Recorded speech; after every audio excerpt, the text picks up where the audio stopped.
use the cell phone to set in the Wi-Fi. Open the Wi-Fi and connect to the printer Wi-Fi directory. This directory means name is my printer. Connector, this password is 8. Join. Okay, after connector,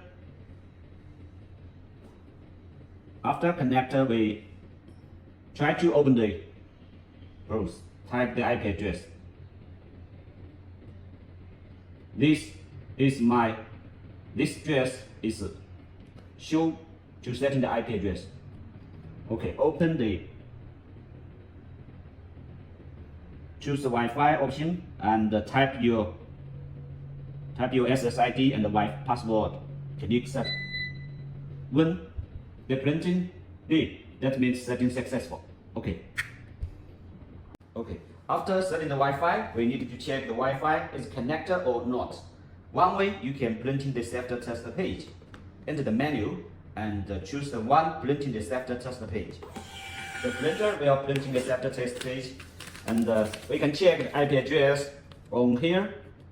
If show the IP address, the Wi-Fi IP address, that means it's connected to your Wi-Fi.